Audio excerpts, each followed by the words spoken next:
Sexto panel de la jornada, los voy a presentar. Antes el tema que van a tratar: Petroquímica 2040, visión de los desafíos para el desarrollo de la industria. Participan Dolores Brizuela, ingeniera industrial con 20 años en Dow, en diversas funciones y negocios. Actualmente es directora de Feedstock y Energía para América Latina de Dow. Marco Sabelli, ingeniero en petróleo con una experiencia de más de 25 años en YPF en diversas funciones y negocios. Actualmente es director general de Profertil desde octubre de 2022. Miguel Wegner, ingeniero químico. En 1990 Miguel emprendió lo que hoy es Hi-Tech, especializándose en simulación y diseño de equipos. Actualmente es el presidente de Hi-Tech. Va a moderar Jorge de Zabaleta, ingeniero químico con más de 45 años de experiencia en el sector petroquímico. Actualmente es el director ejecutivo de SIKIP. Bueno, adelante cuando gusten. Buenas tardes. Empecé a los 10 años. No saquen cuenta que todo el mundo saca cuenta. Igual que Dolores, ¿no? Sí, se recibió a los 22, debe tener. No saquen cuenta, no pasa nada. Bueno, la vara la dejó muy alta a Roberto. Yo creo que fue una charla fenomenal porque es lo que a veces necesitamos, ¿no? Necesitamos, todos nosotros nos tenemos que levantar mañana, tenemos cosas para hacer y necesitamos proyectos. Y necesitamos que el día siguiente sea mejor que el día que termina hoy. Así que bueno, vamos a terminar hablando un poco de Petroquímica 2040 y me voy a tomar voy a traer algunas cosas que ya se dijeron acá. Rina, trajiste el tema de los pilares, que es bueno saberlo, los pilares de la petroquímica, carbono 1 al 7, viste, aprendí la lección. Y nosotros tenemos todo, o sea, cuando uno mira la Argentina, si mira carbono 1, gas de síntesis, producimos metanol y amoníaco, producimos etileno, polietileno, producimos propileno en refinería, tenemos carbono 4 y producimos también todos los aromáticos y tenemos toda una cadena de aromáticos hacia adelante. Con lo cual, país con petroquímica no es un dato menor. Hay muchos países hermanos nuestros que tienen gas, tienen petróleo y nunca arrancó la petroquímica. Acá la petroquímica arranca con el General Sabio, produciendo Famitol, tolueno sintético, y creo que de ahí fue toda una cadena de buenas noticias.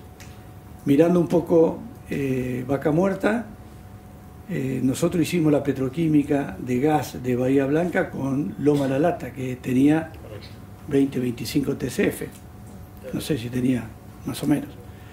Hoy solo Vaca Muerta tiene 300 TCF, o sea que a 1,5 como estamos consumiendo hoy tenemos 200 años. Y los que saben, cuando empecemos a exportar, cuando empecemos a industrializar, podemos tener 100 años, lo cual es una eternidad para un fluido de transición.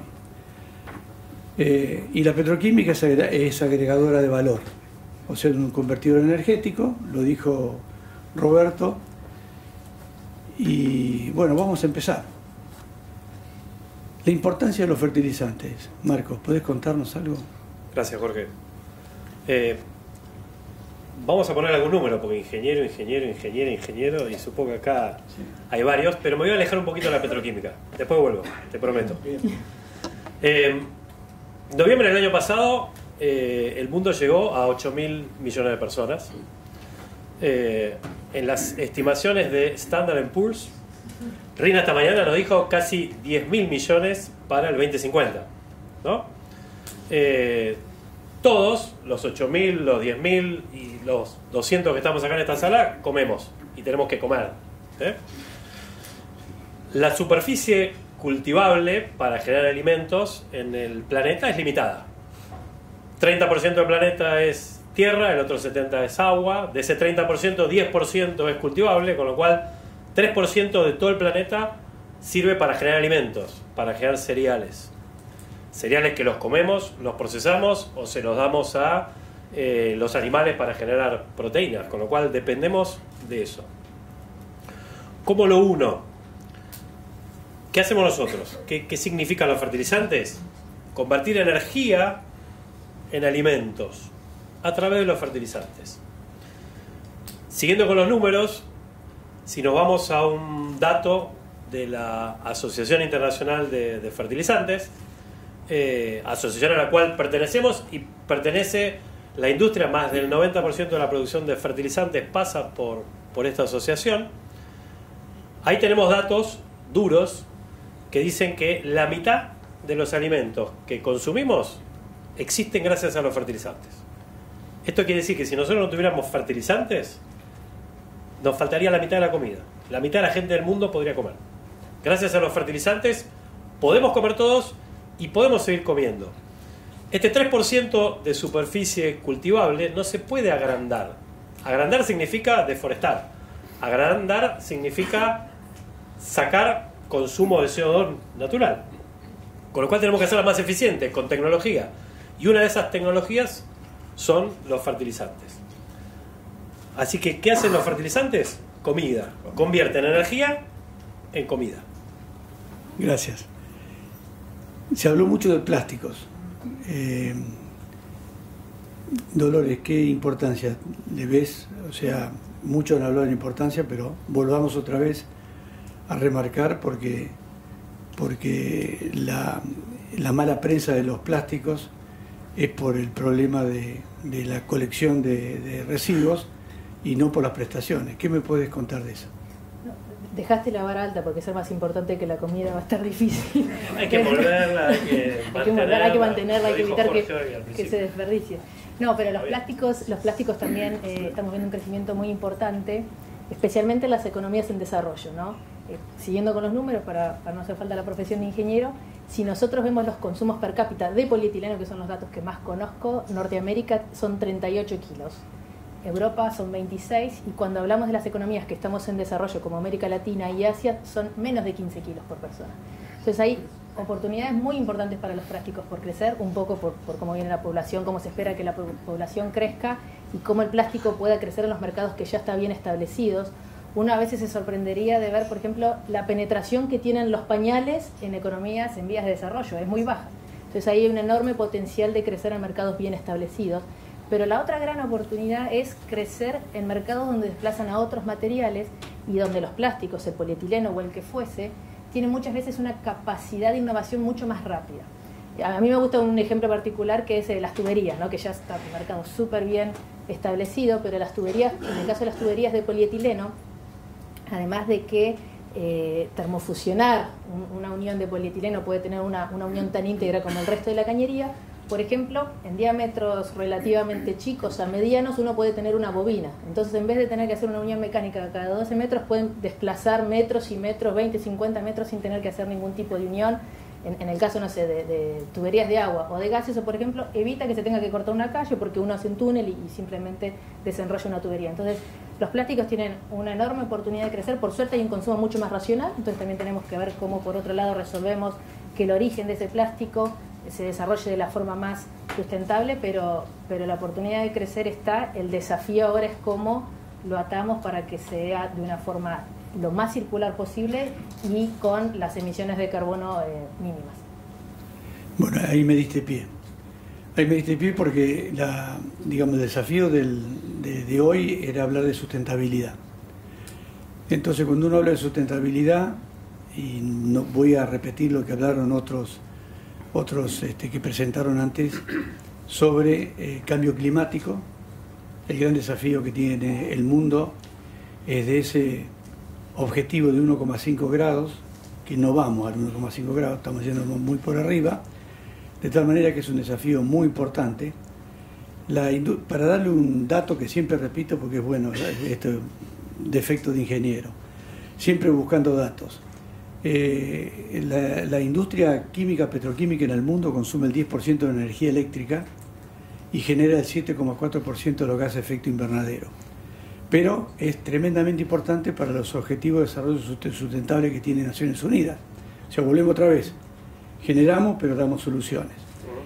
¿Cómo impacta el cambio climático en la producción de fertilizantes? ¿Qué nos podés contar? Gracias, Jorge.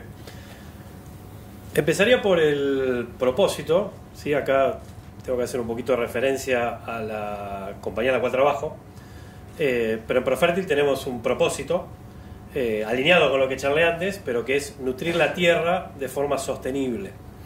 O sea que desde el propósito, desde nuestra compañía, estamos trabajando en sostenibilidad. Y es algo que se viene trabajando hace muchos años, ¿sí?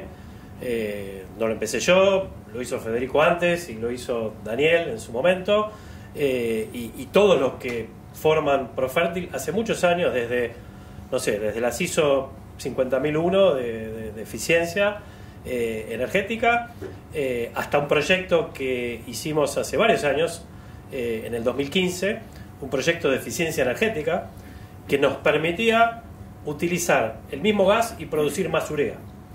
Originalmente nuestra planta estaba diseñada para que 60% del gas sea materia prima, que es nuestra materia prima principal, gas natural, y 40% para energía, y con este proyecto pasamos a 70% materia prima y 30%. Quiere decir que con el mismo gas producimos más urea. Cada tonelada de urea tiene menos proporción de CO2 generado. Y te diría que el proyecto, dentro del propósito, nos guían los Objetivos de Desarrollo Sostenible de Naciones Unidas, a los cuales adherimos y hemos elegido algunos. Entre ellos está alimentar, ser eficientes desde el punto de vista energético.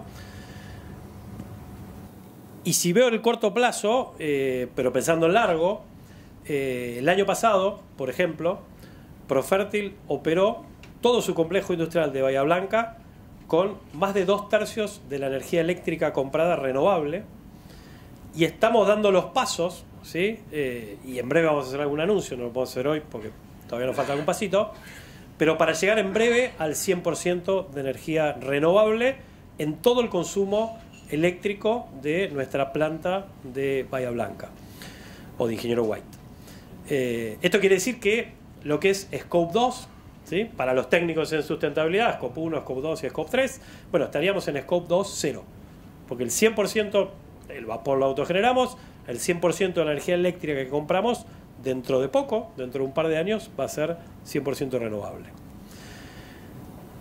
Y si miro más allá, dentro de la industria de fertilizantes, en la cadena hay una gran emisión en el Scope 3, hay una gran emisión en la utilización de los fertilizantes. Nosotros también desde Profertil, y es una línea que está siguiendo la industria, ¿sí? Rino nos contaba hoy de los sticks y los carrots. Bueno, en Europa, que aplican los sticks, que les gustan los sticks, hay algo que es obligatorio en algunos países, y nosotros hace muchos años que lo venimos desarrollando, que es una urea recubierta, que lo que hace es retrasar la formación de la ureasa y hacer que el nitrógeno que tiene la urea como nutriente para el suelo, nutriente para las plantas, se libere de una forma que llegue mucho más a la planta y tenga mucho menos pérdidas. Y esto es Scope 3. Es algo que trabajamos hace muchos años, todavía un desarrollo incipiente en Latinoamérica, en algunos países de Europa es obligatorio, no se puede vender urea que no esté recubierta, y en algunos países como Estados Unidos tiene un desarrollo más grande. Nosotros lo estamos forzando desde la oferta, ¿sí? Uno a veces espera que sea la demanda la que la traiga, y acá estamos forzando desde la oferta un producto que tiene un efecto muy grande, porque aproximadamente 2/3 por lo menos de los gases de efecto invernadero en lo que es la industria de fertilizantes están en la utilización, en la aplicación, con lo cual no solo las famosas 4 R's, que es el origen, la dosis, el momento y la aplicación, sino que el producto, en este caso, es un producto que tiene una aplicación mucho más directa y controlada y evita la pérdida del producto no deseado. Te voy a hacer una pregunta más porque a mí siempre me da vuelta en la cabeza, y creo que lo hablamos con vos y me lo explicaste, pero lo podés contar. El tema es que la aplicación de urea genera dióxido de carbono en la aplicación. Si vos aplicaras amoníaco, teóricamente no tendría ese problema. ¿Por qué? ¿Quién aplica amoníaco y por qué no aplicamos amoníaco nosotros en Argentina? O sea, si lo podés contar, sí, porque creo que eso es muy interesante el caso. Amoníaco se usa en Estados Unidos, ¿sí? Nuestro proceso de fabricación genera amoníaco, 800.000 toneladas de amoníaco al año, para generar después 1.300.000 toneladas de urea. El amoníaco es un gas. ¿Sí? Nosotros tenemos un tanque de 20.000 toneladas de amoníaco, el amoníaco tiene que estar a menos 30 grados. Esto quiere decir que si en Argentina lo aplicáramos, con temperaturas promedio de 20 o 30 grados centígrados, directamente tenemos una volatilización. Hay lugares del mundo, Estados Unidos, Canadá, algunos lugares de Europa, donde lo aplican en suelos fríos, incluso con nieve. Entonces, la aplicación del amoníaco no se va porque mantiene el frío, el amoníaco dentro del suelo. Nosotros no lo podríamos utilizar en estas latitudes, ¿sí? La realidad es que gran parte del mundo usa la urea por este mismo tema. El amoníaco es muy volátil, es mucho más difícil de manejarlo, ¿sí? Todo el shipping and handling, digamos, todos los elementos de seguridad que hay que tener para manejar amoníaco son muy altos. Los estándares de seguridad que nosotros tenemos en nuestra planta de Ingeniero White son altísimos para no tener pérdidas, para no tener emanaciones de amoníaco. Entonces la realidad es que todo el proceso de transporte, todo el proceso de aplicación es muy complejo y de vuelta, en temperaturas como las que tenemos en Latinoamérica no se pueden utilizar. Y si uno se fija, la urea es el principal fertilizante para aportar nitrógeno a nivel mundial. En los grandes mercados, en Argentina, en Brasil, en la India, en China, ¿sí? Se usa la urea por esta razón. Fantástico. Bueno, tocaste todo el tema de descarbonización. Hay dos procesos en la industria química que son los mayores, que tienen mayor cantidad de emisión de gases de efecto invernadero, que es la producción de urea y el cracking térmico para producir olefinas. ¿Qué es lo que está haciendo Dow? Porque el desafío de decarbonizar es un objetivo que tienen todos. ¿Qué es lo que está haciendo Dow para cumplir o para tener algo que sea net cero o sea neutro en emisiones? Ahí, bueno, primero tenemos unos objetivos ambiciosos, ¿no? Creo que un poquito lo charlaban en el panel anterior. El desafío que creo que tenemos todos como industria es el destino que se le da a ese dióxido de carbono, ¿no? Tecnologías para darle un destino, ya sea capturarlo o enterrarlo, existen, pero es costoso, o dependiendo de donde uno esté puede ser más o menos costoso. El punto es cómo logramos tal vez integrar ese dióxido de carbono con algún otro proceso productivo que termine siendo más eficiente. Dentro de Dow tenemos objetivos bastante ambiciosos. Tenemos un objetivo de reducir 15% nuestras emisiones de dióxido de carbono al 2030 respecto de lo que teníamos en el 2020. Tenemos el objetivo de ser carbono neutral para 2025 con nuestras emisiones 1, 2 y 3, que, como decía Marcos, tal vez las dos son las más low hanging fruit a través de las energías renovables. Las Scope 1 creo que tienen el desafío del destino que se le da al dióxido de carbono para que sea de una forma eficiente el valor que se agrega a lo largo de la cadena, y el Scope 3 es donde realmente uno tiene que involucrar la cadena de valor, y ahí creo que hay un desafío primero en tratar de medirlo para poder tener un objetivo y trabajar ya sea con los proveedores y con los clientes en distintas iniciativas que los ayuden a reducir. Algo que Dow está haciendo es, anunció ya la construcción de un cracker carbono neutral en Canadá. También relacionado a los sticks and carrots, ¿no? En Canadá hay algo de sticks ahí también. Este cracker, ¿cómo funciona? Básicamente en el proceso de etileno, básicamente lo que en Bahía Blanca hacemos, o en Canadá, o en las Américas en general se hacen, es el craqueo térmico del etano, ¿no? Ese etano se pone en un horno que a alta temperatura se transforma una buena parte en etileno, una parte sigue siendo etano y después en otros componentes. Dentro de esos componentes está lo que llamamos el off-gas, que es básicamente la corriente de metano e hidrógeno. Entonces, cuando uno ve en el cracker cuáles son las principales fuentes de emisión, son los hornos de craqueo a partir del gas natural que usan los quemadores para generar la temperatura de craqueo. Entonces, básicamente lo que es el diseño del cracker de Canadá, los quemadores son a base de hidrógeno y la fuente de ese hidrógeno es el off-gas que viene del propio craqueo térmico del etano. Entonces, el gas craqueado que sale del horno, se separa la corriente de off-gas, va a un equipo donde se inyecta oxígeno, ahí se produce dióxido de carbono en un único lugar y con una presión adecuada que se lo puede secuestrar para luego enterrarlo, ¿no? Y obviamente sale el hidrógeno que va hacia los quemadores. Entonces, hoy uno podría tratar de secuestrar el dióxido de carbono que sale de cada una de las chimeneas de los hornos, desde las calderas, pero eso sería costoso y complejo. Entonces lo que se hace, digamos, como resumidamente, es cambiar el combustible por hidrógeno y que ese hidrógeno sea un hidrógeno, en este caso azul, porque viene asociado al secuestro del dióxido de carbono para su producción. Fantástico. También hay proyectos de tener hornos eléctricos. Es un gran desafío. Es un gran desafío por el enorme consumo que eso implica todavía. O sea, no lo vamos a tocar acá porque esto lo están manejando los alemanes, dejarlo que lo hagan ellos. En el año próximo. Nos vamos a meter en vaca muerta y por eso está Miguel acá con nosotros.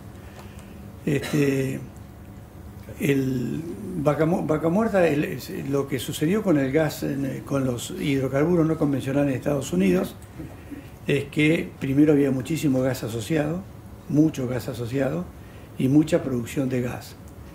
Ese gas asociado, como en el caso de vaca muerta, tiene una composición de líquido de gas natural, o sea, el etano, propano, butano y gasolina natural, mayor que el gas convencional. De tal manera de que esto es un desafío. Nosotros llamamos el desafío del Midstream. La primera vez que lo escuché, cuando ustedes lo presentaron en el Centro Argentino Ingeniero, que Pablo también me diste el documento para leer, realmente pensaba que era complicado porque una cosa es tener 4% de etano, otra cosa es tener 12%. Y entonces, vaca muerta tiene una gran ventaja. Está todo en Neuquén. Neuquén, se van a enojar los de La Pampa y los de Río Negro, no importa. Neuquén es la misma provincia, no, un poco más gorda. Cuenca Neuquina.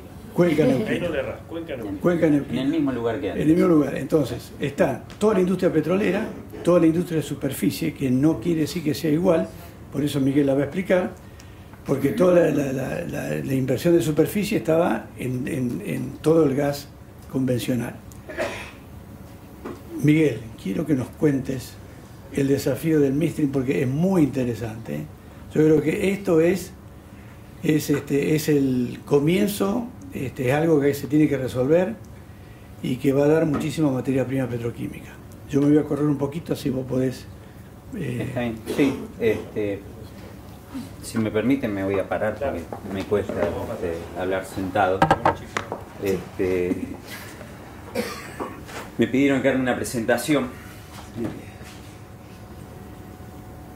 y voy a tratar de ser breve, lo cual no es fácil por el tema. Por eso me están dejando medio para el final. Algo ya dijimos. Antes que nada una aclaración. Si bien dicen, o sea, que simulación y diseño de equipo, eso es lo que hacía al principio, lo importante que de todo esto, de lo que les voy a contar, de una forma u otra somos parte, pero en la parte difícil, de decir, en el diseño, en la fabricación, en la construcción de todas estas plantas.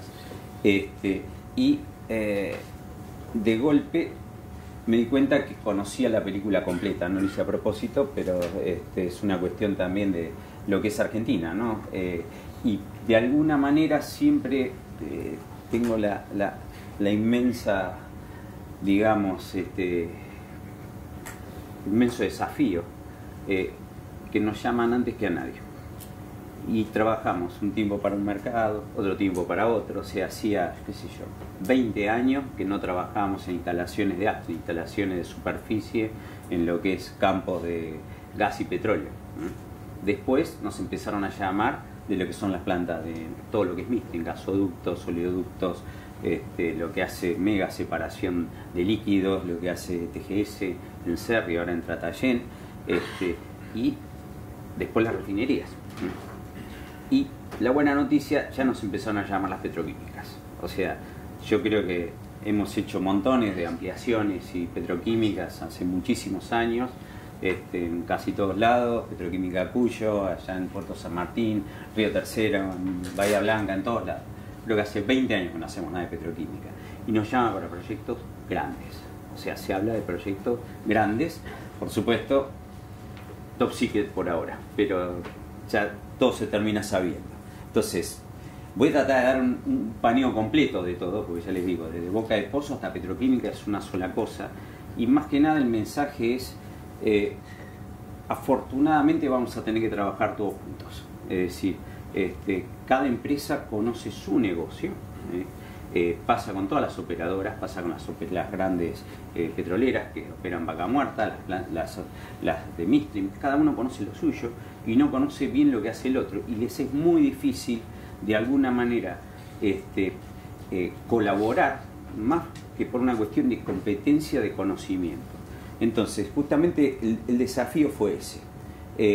¿Cómo hacer para que se den cuenta que no quedaba otra que trabajar juntos? Una de las grandes ventajas es que estaba todo en el mismo lugar, pero resulta que era distinto. O sea, no se pueden usar las instalaciones igual que antes, sino hay que usarlas distintas. Entonces, reutilizar las mismas instalaciones, pero de una forma distinta, porque resultó que cuando veían lo que tenía cada uno no era lo que precisaban, sino que lo tenía el vecino, pero tampoco lo sabían. Y además requieren una visión unificada en lo que es gas, el gas licuado, NGL. NGL supone que es de etano, digamos, propano, butano y gasolina, porque hay mucho, y lo que es el crudo. O sea, es una sola cosa. Creo que muchas veces se tiene la idea que es muy importante el tema fracking, lo sabemos todos, o sea, todo el desarrollo y todo, pero que después sale el gas y el petróleo, se mete en un caño el gas, en un caño el petróleo y ya se acabó todo, ya terminó. Es un poquito más complejo. Entonces, y otro tema fundamental, esto tiene mucho que ver con, igual, o sea, los conceptos que usamos son demasiado simples y básicos. Es decir, cuando hablamos de segregación, o sea que hay que separar, es lo mismo cuando uno recicla en su casa. Es decir, ¿por qué lo hace reciclar en casa? Porque cuanto más se avanza en la cadena es más difícil. Bueno, acá pasa lo mismo. El mayor desafío es entender que la complejidad que tiene incluso lo que es el campo, ¿no? O sea, atajar el gas y el petróleo, y además se perfora y sale cualquier cosa, no lo que se espera, justamente eso es lo que tiene el no convencional, atajarlo, poder separarlo y que quede en condiciones justamente de ser inyectado en el primer caño, que era el gas líquido y petróleo, y después seguir aguas abajo. Cuanto antes se haga es más barato, mejor y más conveniente. Eso es un poco lo que vamos a tratar de mostrar, y la complejidad y que le estamos metiendo a todo lo que viene aguas abajo cuando no lo hacemos. Armamos hace 2 años una comisión. Lo hicimos con Pablo Popic, después bueno, se me vino acá Petroquímica, pero impresionante. O sea, realmente lo único que hicimos fue juntar digamos, a la gente de más alto nivel de algunas empresas. Obviamente las de Midstream eran las más interesadas, TGS, TGN, Gasoducto del Pacífico, Mega y alguna más, para justamente que empezaran a entender que había que juntarse. Y solo fueron buscando a los otros. Sí, tenemos a las 18 empresas que están en Vaca Muerta trabajando juntas.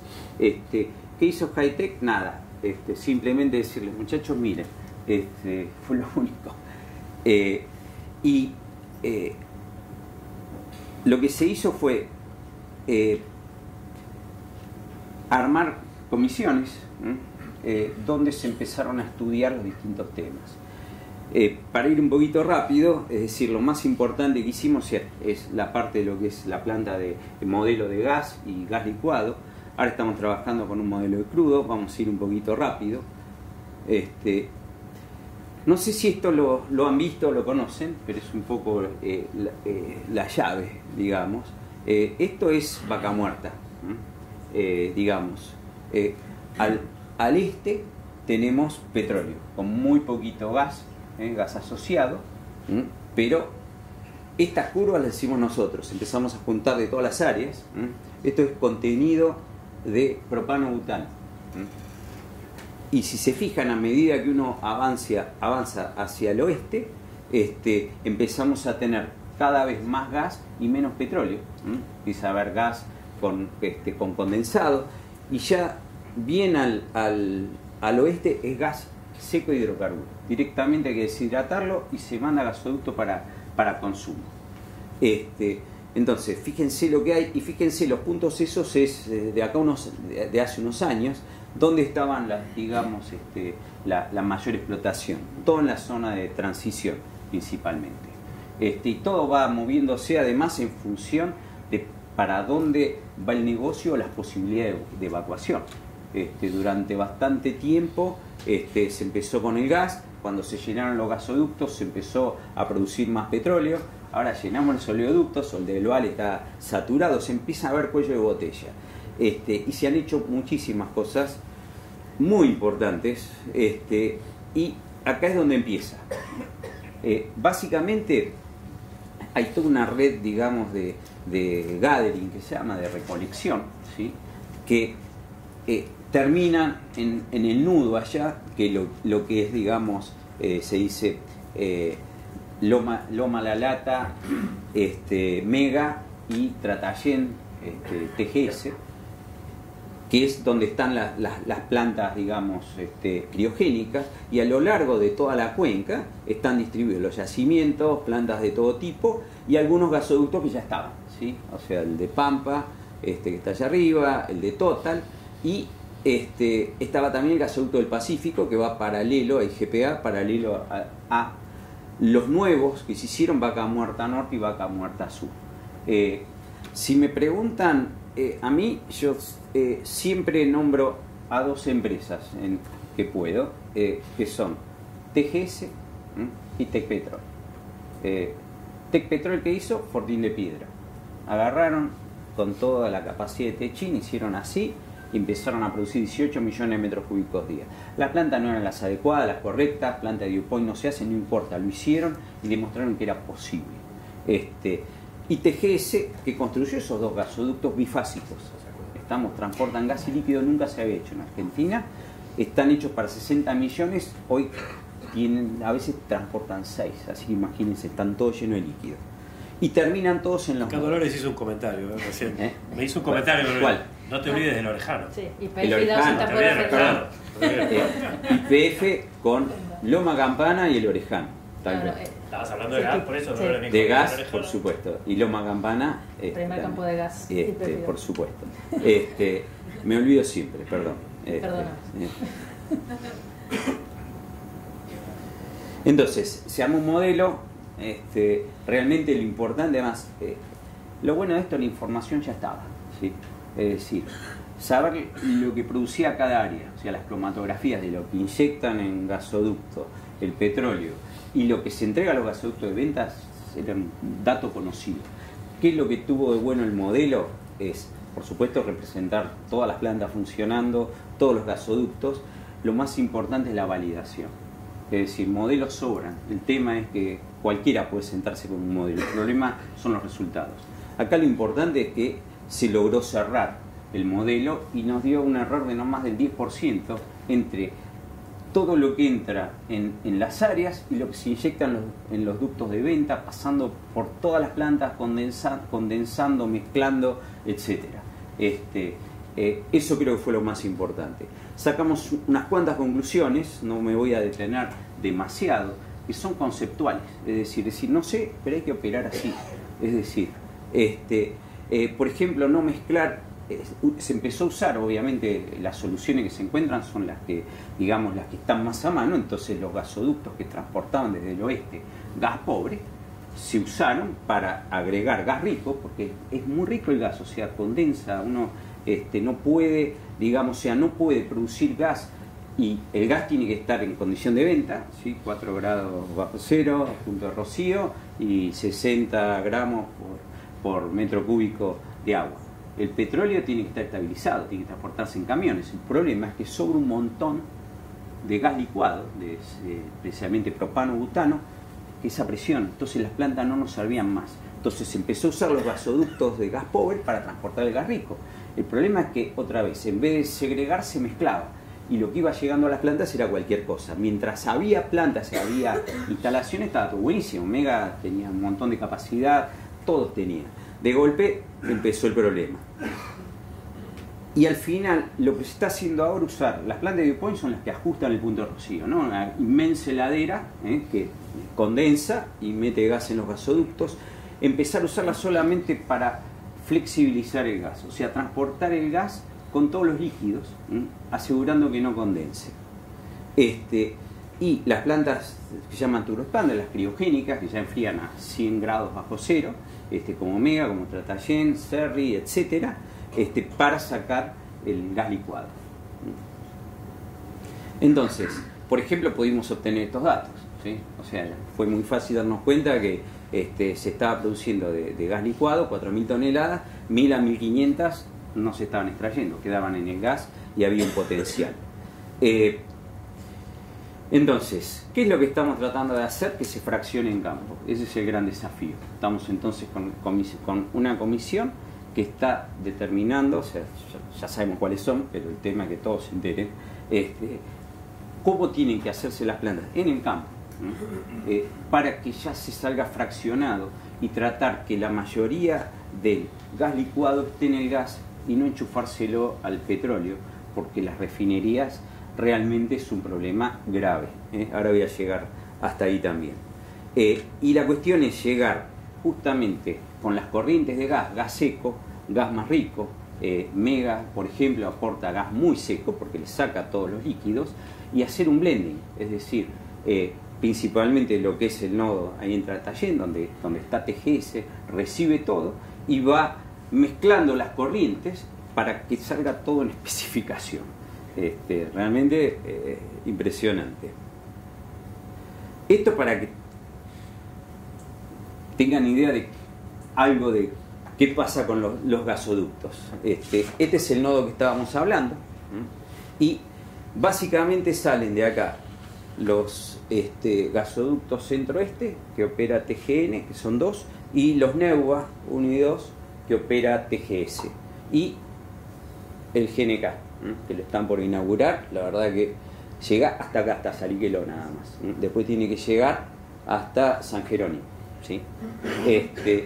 Entonces, obviamente se nota que es importante, ¿no? Lo que se va a hacer, impresionante más como obra, demuestra lo que somos capaces los argentinos cuando nos ponemos, Techin, SACDE, BTU, no sé qué otra empresa más, pero en 9 meses lo hicieron, es récord mundial, ¿ok? Incluso contaban el otro día la descarga de gas licuado LNG en Escobar se hizo en 3 meses, es un récord mundial también. O sea, cuando nos ponemos y todo se hace como corresponde, lo hacemos mejor que nadie, y solitos, sin ayuda. ¿Qué es lo que se está haciendo? Se empezó a usar primero por necesidad uno de los NEUBA, el NEUBA 2, para transportar los líquidos. O sea, en vez de usarlo para gas de venta, se lo trabaja en un punto de rocío donde depende de ese invierno o verano, puede transportar más líquidos o no para poder llevarlos a hacer. Y de ahí empezaron a surgir las ideas. Ya dijimos, bueno, si eso se puede hacer, primero por necesidad y después por conveniencia, este es el final de la historia. Porque no les cuento todo lo que se hizo en el medio porque me va a llevar bastante tiempo, pero para que vean cuando uno empieza a repensar opciones, ¿sí? Entonces, ¿qué es lo que surgió? Por ejemplo, es un proyecto que tenía TGN, llevar una planta de Refinor a San Luis, a Beasley. ¿Por qué? Si puedo volver para atrás, acá estoy. ¿Dónde está? Y más o menos debiera estar por acá, ¿sí? Lo mismo, dijeron, ok, puedo llevar gas flexibilizado, o sea, no es fácil, piensen que los gasoductos alimentan un montón de cosas, hay que hacer luz, hay que hacer montones de cosas para poder usar para algo distinto. Y después uno empieza a pensar y dice, bueno, pero ya que estamos ahí, llevamos la planta, empiezan a surgir ideas, pero bueno, pero estamos a 550 kilómetros de San Lorenzo. Y si hacemos un ducto de 8 pulgadas, ¿cuánto cuesta? $100 millones. Podemos llevar los líquidos, hacer lo mismo que hace Mega. Y ahí tenemos la petroquímica. Y tenemos todas las instalaciones de YPF, tenemos las esferas, tenemos el puerto, podemos exportar. Y ya que estamos, ¿por qué no damos vuelta también el poliducto de San Lorenzo hasta Tartagal? ¿Por qué? Porque ahora el gas, que ya ni viene de Bolivia, lo empezaron a sacar en Bolivia. La planta lo diseñamos argentinos, eso nos podemos quedar tranquilos, los 32 millones de metros cúbicos, diseño argentino. ¿Para qué? Para que haya LPG en el norte. Se está empezando a revertir el gasoducto norte, ya lo escuchamos, y surgió también de todo lo que se empezó a hablar en esta comisión también. Obviamente TGN ya lo sabía, ¿no? Es decir, no le tenemos que estar diciendo cómo hacer las cosas. Entonces dijimos, pues está bien, pero ¿por qué no exportamos a Brasil? si Bolivia se queda sin gas, ¿cómo se queda sin gas? Sí, les aseguro, se queda sin gas. Hace 10 años que están haciendo así y en el verano probablemente ya no nos puedan dar más gas. Y están todos los gasoductos. Porque me preguntaban, por ejemplo, ¿por qué no salimos por Uruguayana? Que está el gasoducto de Brasil. Sí, está bien, pero falta todo el gasoducto hasta Porto Alegre. Entonces esto está todo. Y encima tienen la planta del otro lado que la podemos usar nosotros. Y estarían felices porque tiene una planta de amoníaco urea también, que estarían felices de poder usarlo. A Chile, vía el Norandino también arriba, se está exportando también por el gasoducto del Pacífico, ¿sí? que además se lo partió en dos. Ese gasoducto era para gas de Mega exportarlo a Chile, ¿sí? Ya que estamos, volvemos. Era para exportarlo a Chile. A ver si llego al mapa. Acá estoy. Era para exportar a Chile. Lo que se hizo fue decir, ok, pero empecemos a alimentar el gas de vaca muerta para llevarlo a Mega. Total, como al oeste tenemos gas seco, lo metemos y lo partimos en dos. O sea, parte del gas, o sea, es como un caño con flecha. El gas seco va para acá y el gas húmedo, como está de este lado, va hacia Mega. Bueno, vamos a acelerar un poquito. Y este es otro temita, ¿no? Oleoducto. Que la verdad, esto es Oldelval más lo que es Otasa, hacia Chile, que ya está en operación. Está el proyecto Duplicar y Triplicar. Hoy Vaca Muerta produce unos 300.000 barriles por día, más o menos, son unos 50.000 metros cúbicos día de petróleo, y Oldelval creo que ahora puede estar evacuando algo así como 70.000, una cosa así, ahora va a llegar a 85.000, y lo van a duplicar, algo así como 150, 160, y después otro, o sea, 3 caños. Está todo en marcha y lo empezaron a hacer, cuando por eso hablamos de los argentinos y de la gente que está a cargo y toma decisiones. Piensen que empezaron a trabajar en esto antes de tener firmado el contrato. Antes. ¿Por qué? Porque el cuello de botella. No se puede producir más gas porque no se podía sacar el petróleo.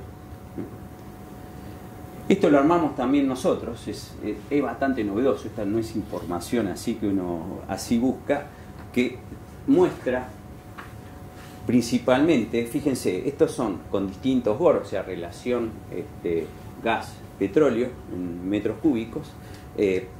Obviamente cuanto más alto es el GOR, mayor es la proporción de gas del pozo. Lo importante es esto, el contenido del LPG. Esto es nuevo, esto no lo sabía nadie porque realmente para el petróleo lo único que saben es la densidad gradual, nadie sabe más nada. Ahora empezamos a tener cromatografías y pudimos calcular esto, y esto es lo que ocurre en Vaca Muerta. Hicimos una cuenta, dijimos son 300.000 barriles, tenemos 1.300 toneladas que le dejamos en el crudo, del gas de vaca muerta solamente, ¿sí? Y esto es lo que le hicimos a las refinerías. En esto también nos tocó participar porque las refinerías, cuando se dieron cuenta que el crudo, el famoso crudo medanito, cada vez era más liviano, cada vez venía más gasolina, más LPG, tuvieron que empezar a poner lo que llaman columnas pre-flash.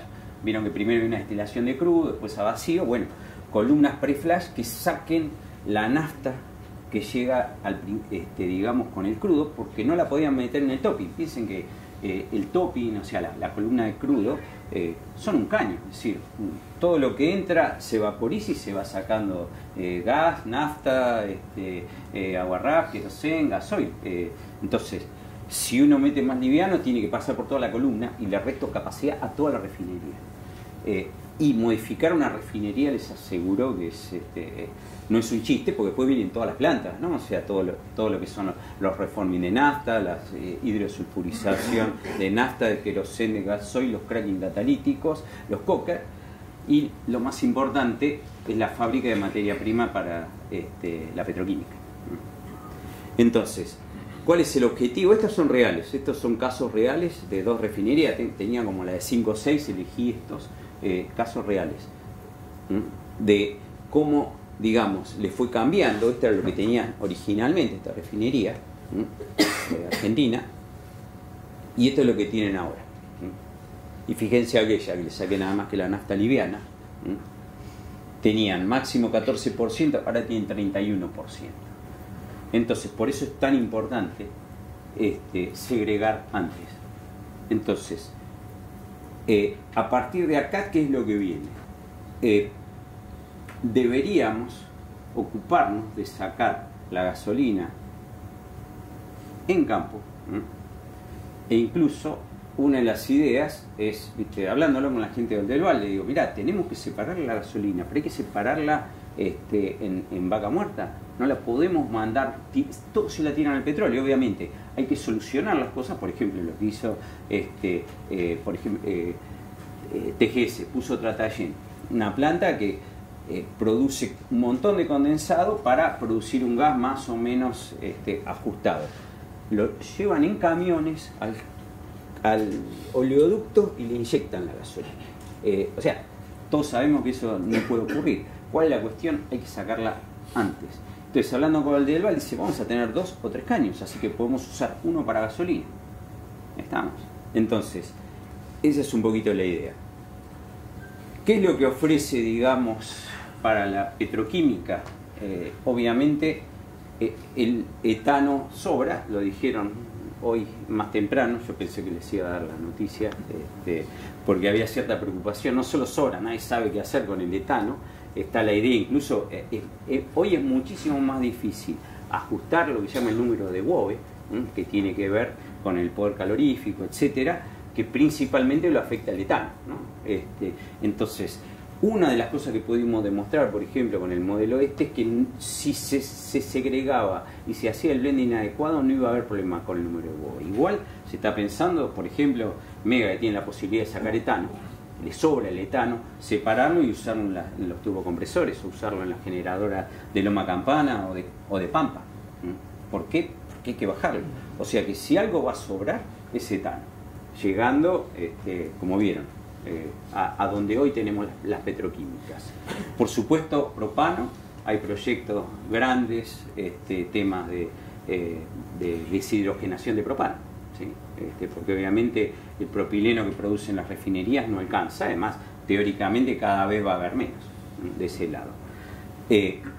Y por supuesto lo mismo, y por ejemplo lo mismo con el butano. Hubo un proyecto, hace muchos años, también nos tocó participar en polibuteno, de deshidrogenación de butano para producir butileno, ahí en La Plata. Bueno, de esto seguramente muchos saben un montón, de dónde salen, digamos, los aromáticos, tema de olefinas y hasta dónde se puede llegar con esto. Ahora, que las refinerías no les sirve recibir LPG, ¿sí? Porque lo que les conviene es producir LPG y producir olefinas.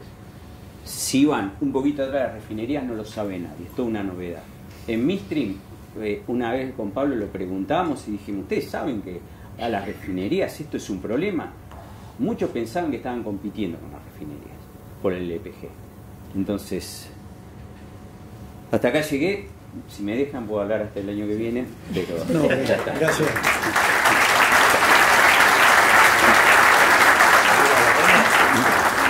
Bueno, todas buenas noticias.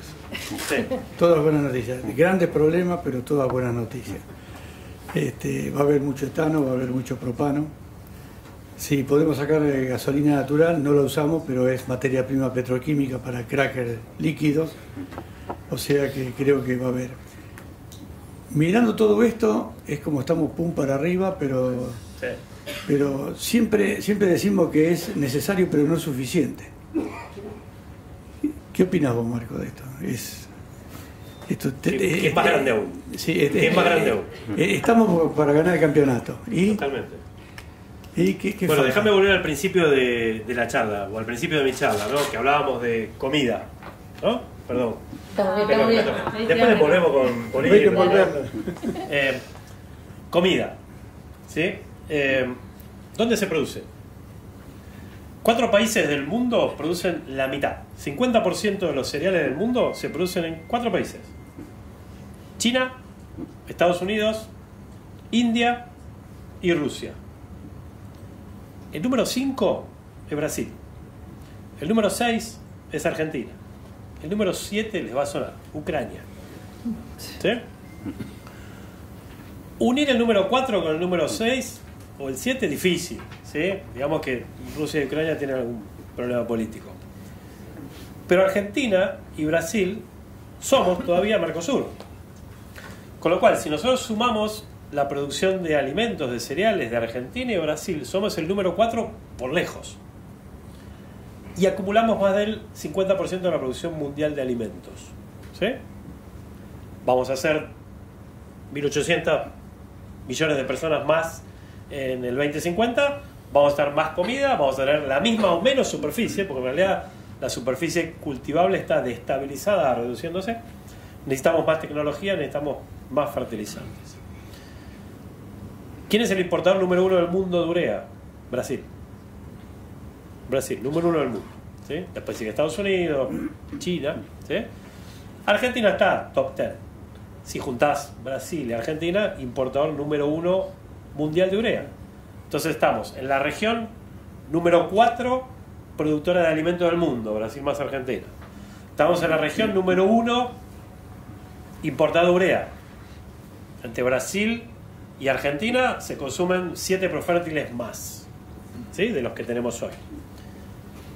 Y tenemos gas, tenemos los 300 TCF. ¿Sí? El cuarto jugador del mundo de NGL vino, de GNL, vino a buscar a Argentina para hacer un proyecto de GNL. Petronas, de Malasia. ¿Sí? Jugador número 4 del mundo, se posicionó en Argentina, después de empezar en petróleo y después de entender la Argentina, difícil, pero la entendieron. ¿Sí? Tienen algunas similitudes en Malasia. Vinieron a buscar a Argentina para hacer un proyecto de GNL. Están hablando de 5 trenes de GNL de 5 millones de metros, de 5 millones de toneladas año de GNL. Eso implica cada tren 25 millones de metros cúbicos de gas por día. Argentina produce 120, 130, 140. Profértil consume 2,5. Duplicar Profértil son 2,5, es el 10% de un tren de GNL. Y ha planificado 5, con lo cual gas, si tenemos para 200 con el consumo actual, para 100 con GNL, si sumamos 7 plantas, tenemos para 90. ¿Sí? No hay otro lugar del mundo donde tengas todo esto junto. El otro lugar del mundo donde tenés todo esto junto es Estados Unidos. Estados Unidos está haciendo 5 plantas de 1 millón de toneladas cada una de amonio, de amoníaco, ¿sí? Porque te hace frío, porque tiene nieve y porque tienen el IRA, ¿sí? Tienen el no me sale el Spanglish, Reina, pero es el Inflation Reduction Act, ¿no? Bueno, entonces el acto de reducción de inflación. No sé, sería el Spanglish, ¿sí? Que es un incentivo fiscal para que estas 5 millones de toneladas nuevas de 4 compañías estén en construcción. ¿Sí? Nosotros tenemos la misma oportunidad. Cuarta región productora de alimentos del mundo, primera región mundial de importado de urea, y el gas, si solucionamos los problemitas que recién nos contaba Miguel, también nos va a salir por las orejas. Ni hablar con todos los proyectos de GNL que hay. La oportunidad es gigante. La oportunidad es gigante, y si querés te lo uno con sustentabilidad, ¿no? La planta de Profértil se diseñó hace 30 años. ¿Sí? La planta que proyectamos para el primer paso, para duplicar nuestra capacidad de producción, tiene una calificación de sostenibilidad totalmente diferente. Uno de los puntos principales es el CO2. El proyecto que tenemos tiene captura y utilización. No lo enterramos, lo usamos para producir urea, ¿sí? Y reducimos 1/3 las emisiones para producir la misma cantidad de urea. Consumimos muchísima menos agua, consumimos mucha menos energía. Es una planta muchísimo más sostenible, diseñada ahora, no hace 30 como era la planta original. Con lo cual ahí cerramos con el concepto de sustentabilidad. La oportunidad gigante, estamos trabajando para eso, esperemos verlo. Pronto. Va a pasar, esperemos que pase pronto, ¿no? Dolores. No, yo también me entusiasmo cuando escucho que sobre etano. Me encanta eso, y cuando sé que el mundo, y especialmente las economías en desarrollo, van a crecer, el mundo va a necesitar de ese polietileno. Y claramente yo creo los próximos nuevos cracks van a estar en las Américas, seguramente, bueno, en nuestro caso ya anunciamos en Canadá, hay que ver las nuevas capacidades. Argentina, Estados Unidos seguramente son opciones que distintas empresas pueden estar analizando. Y yo personalmente creo que va a ganar aquella región que sea capaz de ser sustentable de una forma eficiente, ¿sí? Con la captura de dióxido, con el tema de la circularidad, creo que son tópicos que muy relevantes, y yo me entusiasmo cuando veo jornadas como esta, con toda la cadena junta, porque creo que la palabra clave ahí es la colaboración. Cuando creo que hay distintas partes que cada uno conoce su proceso y sus necesidades, pero cuando uno suma los extra costos que por ahí pueden implicar descarbonizar la circularidad, no queda claro bien en la cadena quién los absorbe. Porque siempre digo, no voy a decir que el dueño de marca no lo absorbe, porque yo como consumidora, capaz que en un perfume no me doy cuenta, pero en un detergente no estoy dispuesta a pagar el doble tal vez porque venga con algún claim, ¿no? Entonces yo creo que ahí tenemos una oportunidad como cadena de ver cómo desarrollamos una industria sustentable de una forma eficiente, y a veces me esperanzo que en Argentina, ¿no? Es decir, al ser una región chica donde somos relativamente pocos, nos conocemos y podemos llegar a tener relaciones estratégicas para tratar de buscar un camino más eficiente o más ágil que en otras geografías, ¿no? Yo, porque tengo la oportunidad a veces de escuchar proyectos en otras regiones, y a veces pareciera que cuando son socios no tienen la cercanía que yo siento que tenemos acá. Entonces a veces me entusiasmo con que podamos como industria y como cadena de valor encontrar esas sinergias y tratar de suplir esta necesidad que tiene el mundo desde Argentina, porque los recursos que tenemos son, la verdad, excelentes. Lo que contaba Roberto en el panel anterior, el talento académico que tenemos, las instituciones que tenemos que nos pueden apoyar también son excelentes. Entonces creo que tenemos una oportunidad de oro que ojalá también se vayan desarrollando las políticas públicas que nos ayuden a capturarla. Yo estoy re entusiasmada. Sí, yo creo que es políticas públicas, y después yo voy a hablar de algo que a lo mejor no lo pueden hablar las empresas. Nosotros nos vamos a transformar en grandes probablemente en un jugador muy importante de exportador de GNL, de gas natural licuado. Eso quería hablar yo también. Tranquilo que no nos pase lo de Australia. Total. O sea, nosotros vamos a ser, nosotros somos más competitivos que Brasil. Rina puso los valores del gas, viste, en el mundo. Brasil tiene 12. Nosotros tenemos 3,5, 4. Si nosotros entramos en el mundo del gas natural licuado, podemos estar medios atrapados en el netback del gas, y que si el gas está en $30, el netback sea 10, o 12, o 15. Entonces ahí tenemos que ser inteligentes, porque si tenemos el gas a 15 localmente, no vamos a ser competitivos con Brasil. Entonces la urea se va a terminar haciendo en Brasil a $15, no la van a hacer tampoco. Pero digo que ahí es un tema, justo Miguel, yo sabía que vos ibas a comentar eso. Sí, no llegué a hablar de LNG, o sea, de gas licuado.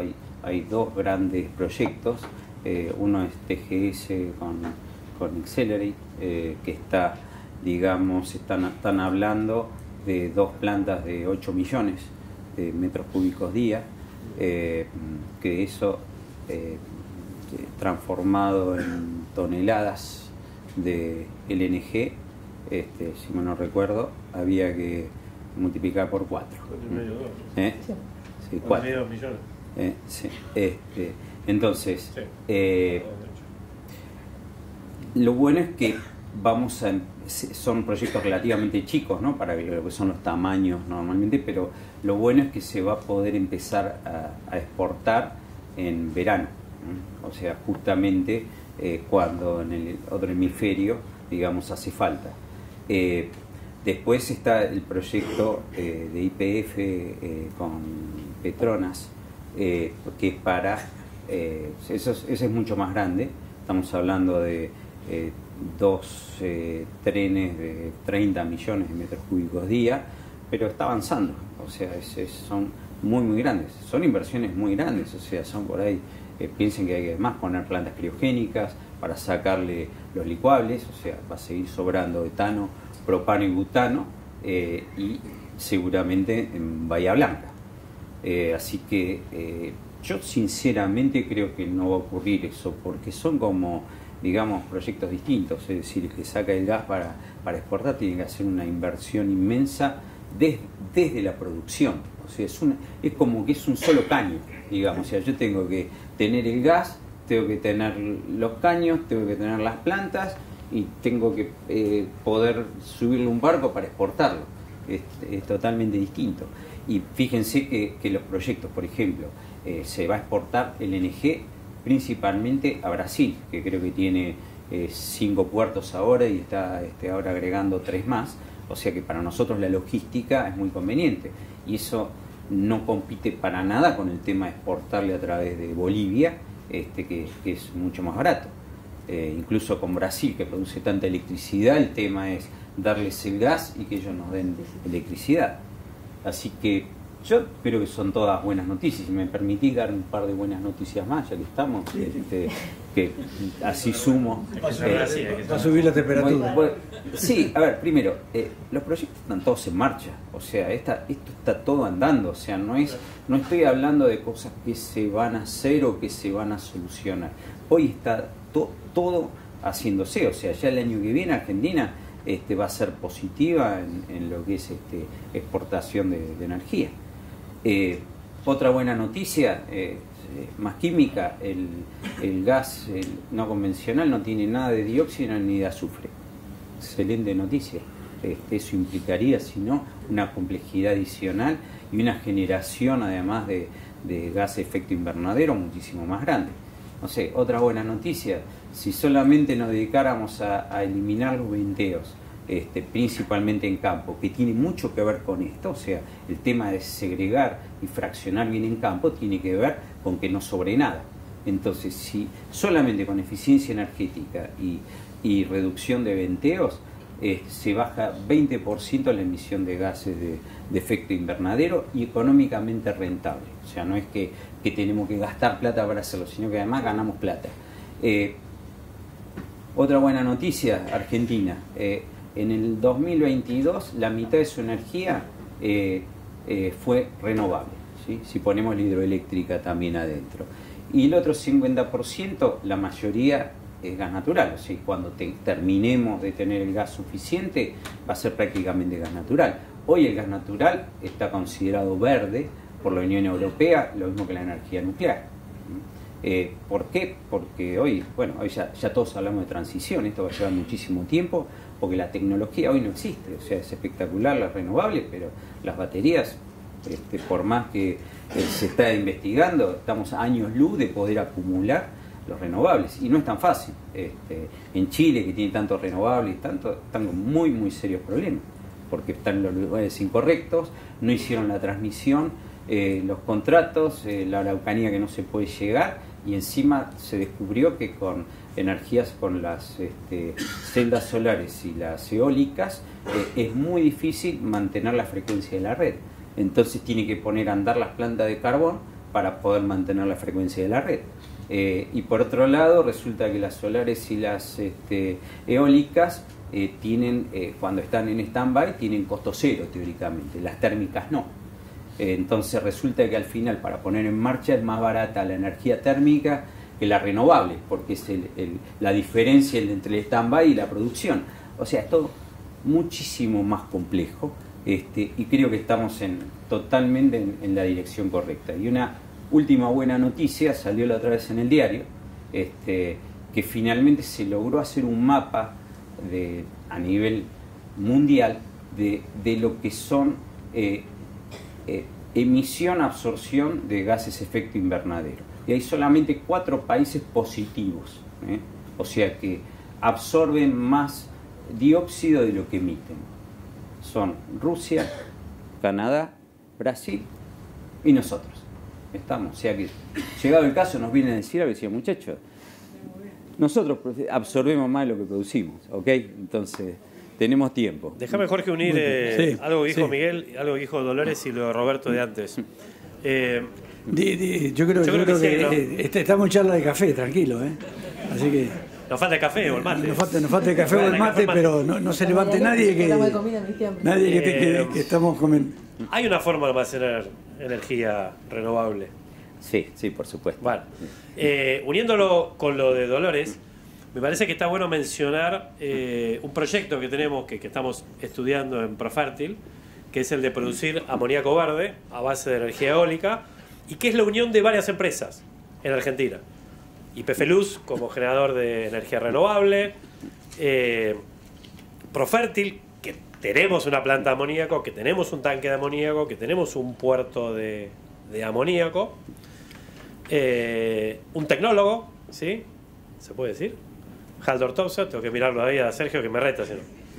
Lo tenemos a Haldor con la tecnología, ¿sí? De los electrolizadores, y tenemos a alguien que une todo, ¿sí? Que es YPF en este caso, y tenés 4 empresas juntas que cada uno pone lo mejor de lo que sabe hacer para almacenar y exportar energía renovable en forma de amoníaco verde, ¿sí? Con lo cual hay una forma, ¿sí? Es cara, la puede pagar Europa, ¿sí? O la puede pagar un país que tenga, como Estados Unidos, ¿sí?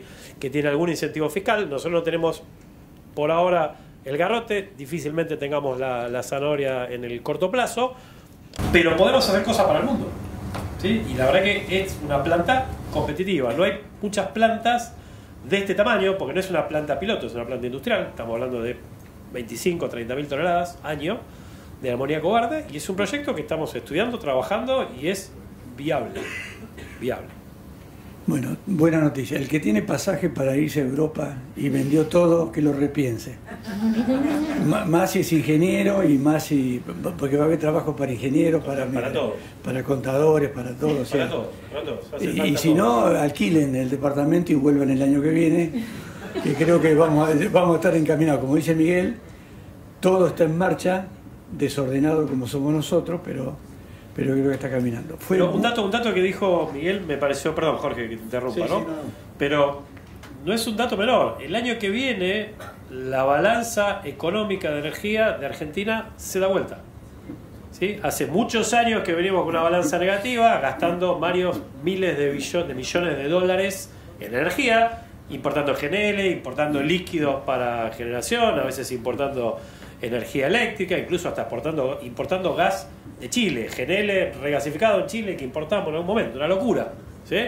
Pero esa es la realidad de Argentina. Cambiamos el año que viene, no dentro de 10, no dentro de 5, con lo que contó Miguel está haciendo, el año que viene cambia, ¿sí? Y en 5 años se hizo, en 5 años. ¿En 5 años? 5 años, 2018. Muy rápido. Arrancó muy rápido. Y ya estamos, ¿sí? ya se dio vuelta. A pesar de todas las complejidades, inflación, problemas para importar, o sea, la capacidad, o sea, de los argentinos, ¿no? Para movernos como pez en el agua en las situaciones. Por eso, bueno, faltan ingenieros. Yo diría que faltan ingenieros, no que estudien ingeniería, sino que no se nos lleven otras industrias. Es mucho más importante eso, pero bueno, es todo, es oferta y demanda. Faltan empresas, o sea, perdón, tenemos muchísimas empresas, pero hay para muchísimo, pero hay para muchísimo más. Tema de oferta y demanda, nada más. Déjame agregarte una cosa, porque me parece que es, a ver, es una idea mía, ¿no? Es una idea mía, ¿no? De ingeniero, pero uno de los problemas que tenemos en Argentina es que tenemos una mentalidad de escasez. Nos falta el gas, nos falta Argentina, nos faltan los dólares, nos falta todo, ¿sí? Pero en realidad nos sobra, ¿sí? Somos el granero del mundo, es verdad, es dato duro, ¿sí? Somos el número 6 del mundo, y más Brasil somos el número 4 del mundo, atrás de 3 gigantes. Con 35% de retenciones. Con 35% de retenciones somos el granero del mundo, ¿sí? Con 35% somos el granero. Tenemos abundancia, tenemos un montón de petróleo, y todo el mundo está acelerando el petróleo porque es transición pero más corta, con lo cual tenemos que sacar el petróleo de vaca muerta porque si no va a quedar enterrado.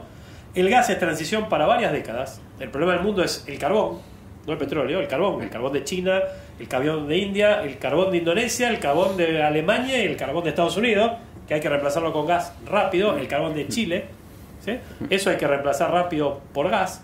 Tenemos gas para 200 años, nos sobra. Sol, impresionante, en el norte de Argentina tenemos 6 veces más irradiación que Alemania, el país más desarrollado en solar, ¿sí? Tenemos mucha más irradiación que Alemania, que España y que muchos lugares donde se ha desarrollado la energía solar. El viento, la calidad del viento es impresionante. La capacidad de despacho de los parques eólicos nuestros son de los mejores del mundo. Garantizan el 50, que es el promedio mundial. La realidad es por arriba del 60, muy por arriba del 60% de despacho. Arriba del 60% de despacho, ¿sí? Entonces, la calidad de recursos que tenemos es impresionante. Si tuviéramos mentalidad de abundancia, podemos hacer mucho más de lo que mencionaba Miguel y más rápido. A ver, yo lo que digo siempre es esto. Charla de café, tranquilo. Nosotros... Falta el café. No, pero está bueno. Falta el café, así que no se vaya nadie. No se vaya nadie, porque esto es lo más rico. Lo más rico cuando vamos y venimos. Fíjense que una cosa es como nos vemos nosotros a nosotros mismos y otra cosa como nos ven de afuera las empresas extranjeras. O sea, han venido a invertir empresas. Yo un par de ejemplos que doy, seguro hay muchos más, pero es Exxon y Shell. ¿Sí? Exxon vendió su refinería, Shell pseudo vendió la mitad, pero por primera vez después de estar en 100 años en Argentina están en upstream, o sea, perforando y produciendo gas y petróleo, e invierten y no pueden sacar los dividendos, y así hay montones de empresas que lo están haciendo. Sudamérica, o sea, de una forma u otra es libre de conflictos, o sea, nunca participamos de las guerras mundiales, estamos... Al final de la segunda. Sí, al final de la segunda, pero eso borraron. Sí, o sea, nos ven distintos de lo que nosotros nos vemos y de las posibilidades que tenemos, o sea, nos falta muy poquito. Pero yo creo que falta algo que es muy importante, que es la previsibilidad. Nosotros como empresa multinacional que competimos con otras regiones, la no repatriación de dividendos o la no certeza de cuándo esos dividendos se van a repatriar son un... Por eso, si a pesar de todo eso vienen, invierten, porque obviamente invierten a 30 años, es porque las posibilidades están. Cuando eso que nosotros siempre decimos, el problema energético pasó de ser un problema a ser parte de la solución, ¿no? Porque cuando estábamos importando 12 billones de energía en 2013, y ahora tenemos la posibilidad de ser exportadores. La solución estaba. La solución está. No lo usábamos. No, pero por eso nosotros a veces nos gusta decir internamente que venga el gobierno que venga después yo soy mala con los refranes, ¿no? Pero de quemarnos con leche, venga quien venga, no va nunca a descuidar la política energética. Bueno, ese es un buen dato. Lo que entendemos y que deberían impulsarla, porque puede ser parte de la solución. Si a eso lo sumas con un poquito de marco jurídico, que también uno puede tener certeza que la plata que es de uno la puede disponer. Y después otro dato pum para arriba, hablamos de minería. La minería lo contó Roberto. 4 toneladas de carbonato de sodio por cada tonelada de litio, ácido clorhídrico, ácido sulfúrico. O sea, hay toda una... pasa un chivo, vamos a organizar con la Cámara de Empresarios Mineros, vamos a organizar un evento de químicos para minería, en donde nos van a venir a contar todo lo que necesitan, y nosotros vamos a invitar a todas las empresas químicas que se quieran sumar para participar y escuchar. Algunos están trabajando, pero todavía falta. Yo creo que se nos fue, no sé si alguien tiene un comentario más, porque si no, tenemos que poner la pava de vuelta y... O algunos si tienen más termos... Me falta contar algo más, que si no te me vas a enojar. En economía circular estamos trabajando la cadena de valor. Nosotros la llamamos Eureka, Entidades Unidas Reafirmando la Economía Circular en Argentina.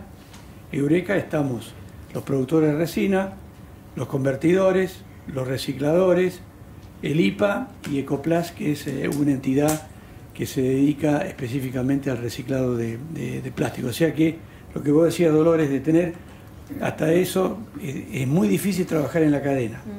Nos faltan los brand owners, que es, como estaba Gastón hoy, contando el tema de porque ellos son decisorios en todo esto, ¿no? De ir al plástico, ir al cartón.